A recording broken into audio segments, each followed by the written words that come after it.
जी प्रणाम। रउआ लोग के सुबेरे एगो वीडियो बनैले रही कि भोजपुरी इंडस्ट्री में एगो नया लकीर के साथ पावर स्टार पवन सिंह एकदम ई जौन आइटम सॉन्ग लेके आए रहन। देखी ई टाइप के आइटम सॉन्ग भोजपुरी इंडस्ट्री में बहुत कम आवेला। सुबेरे भी रउआ लोग बतैले रही, लेकिन रउआ लोग गाना सुनले ओकम देखले ओकम ओकर रिव्यू भी निकलले, ओकम काफ़ी खर्चा भइल बा गाना में। भोजपुरी इंडस्ट्री में माने ओकरा भोजपुरी इंडस्ट्री खातिर बहुत बढ़िया चीज़ बा, बहुत अच्छा खबर बा कि इतना ए लेवल के गाना के प्रमोट कइल जाता। आइटम सॉन्ग भी इतना खर्चा करके बनावल जा सकता। पहले हमनी के देखत रहनी सन कि फिल्म में जौन आइटम सॉन्ग रहल जेमे गुंडा उंडा बैठ के आइटम सॉन्ग जौन होत रहल ओइमे खर्चा होत रहल, लेकिन जब एल्बम में इतना खर्चा होखे लागल तब फिल्म में एकरा डबल खर्चा हुई। तो ऐसे का हुई से इंडस्ट्री के नया नया चीज़ मिली, इंडस्ट्री बड़ा हुई। लोग में देखिए ज़्यादा लोग जब काम करी तो ज़्यादा आर्टिस्ट के काम मिली, ज़्यादा आर्टिस्ट के काम मिली तो हमारी इंडस्ट्री बड़ा हुई। तब देखिए ये सब बड़ा करे वाला विचार बा पावर स्टार पवन सिंह के।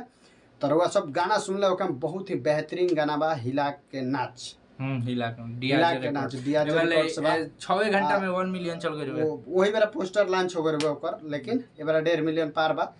बाकी सब जितना भी जनता जहाँ नजर वालों वीडियो देखल हमारे तो काफ़ी कमेंट आयल वो वीडियो पर। तो रउआ सब देखले बानी।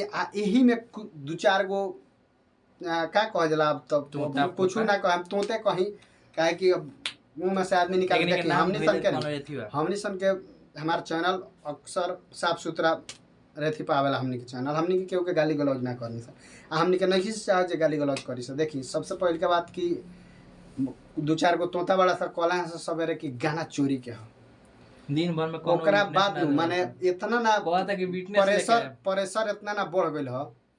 देखी सबसे पहले के बात हम बताओ तनी कि अगर आदमी गलत नहीं है तब ओकरा केहू गलत ठहरावेला नु तो प्रेशर बढ़ जाला। आदमी गलत बा तो ओकरा गलत ठहरा सकत रह जे भाई गलत बा, ठीक बा। तो निसन के जे उ बानू उनकरा से पूछ लियो सन कि ए लेवल के गाना उ कहियो कइले बड़े। उहे हम कहत रहनी कि तनी से ना होई बाप ना होई। उ देखिए वो लकीर खींचते हैं पावर स्टार पवन सिंह तो खींचते हैं। भोजपुरी इंडस्ट्री में सबसे बड़े हैं, सबसे बड़े हैं तो बड़े हैं। ये आपको मानना पड़ेगा, आपको नहीं भी मानने से वो छोटा नहीं हो जाएंगे। जब ई कमेंट में गाड़ी सुन लसन त एगो एथी देल हसन तर्क कि हे गाना के एथी चोरावल बा। शिल्पी राज के एगो गाना आई रहे नदिया रे। कौन कंपोजर कला सर तुनी सन से कौन कला से जो ओ कर धुन का जने रोकले हुई असन। अरे वही मेरा थापड़ से नु बोका कहां कुछ आवे चाहे ना बकर बकर बकर बकर। संगीत के बारे में तो नहीं कुछ पता बारे पता बा कहाँ से कौन धुन कितने केंगा धुन कंपोज होला केंगा तो नहीं सन के कौन कला से तो नहीं सन जे उहे धुन क्या जने आगे मोबाइल धो के बकर बकर बकर बकर कुछ बोल देबो ओकरा बाद से कहबो कि एथी हई हैं माने कुछ बोल देबो। मोबाइल ले ले बड़ो 3000 के तो कुछ ना बोल देबो। हमरा नामवा रखे के मन करता, लेकिन एथी कह के निकालो तनी ठीक बनो। एथी के मतलब हम तो नहीं के बतैले रहनी एक दिन। देखी ओकनी के छोड़ी जहाँ 5000 आदमी हमनी के सपोर्ट करते रहे जी 5 गो सन के विरोध कैला से कुछ ना हुई। पावर स्टार पवन सिंह के गाना बहुत ही बेहतरीन बा।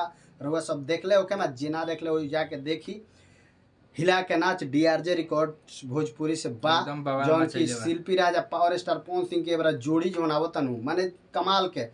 पावर स्टार पवन सिंह सब लोग के संगे जोड़ी कर फिट हो जा। शिवानी सिंह के संगे भी, अनुपमा यादव के संगे भी, शिल्पी राज तो मैं ये बड़ी फेवरेट ठीक बा। तो ई जौन गाना के म्यूजिक बा आर्या भैया बनैले बड़े। आर्या भैया आज कई दिन से पोस्ट करते रहन जे बहुत जल्द धमाल करने वाले हैं पावर स्टार पवन सिंह के साथ। तो सही धमाल कैले बड़े।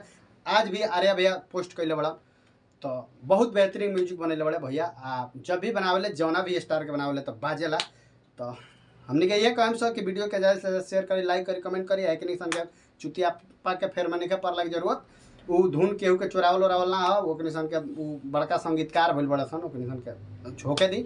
मेन बात बा नु कि का कह जाला पगलाइल बिल्ली खमान चले उहे हाल बा। उ ओकनी सन के मिजाज जौन बा पगला गेल बा काहे कि गाना तो एको बाजत नहीं है। मियाज होश में बा 8-9 महीना हो गइल फ्लॉप भइले। 1-2 महीना और पावर स्टार एक्टिव हो जाए तो नाम निशान मिट जाए। बाकी वीडियो के ज़्यादा से ज़्यादा शेयर करी, लाइक करी, कमेंट करी। मिलता नहीं अगला वीडियो में, तब तक लिए नमस्कार।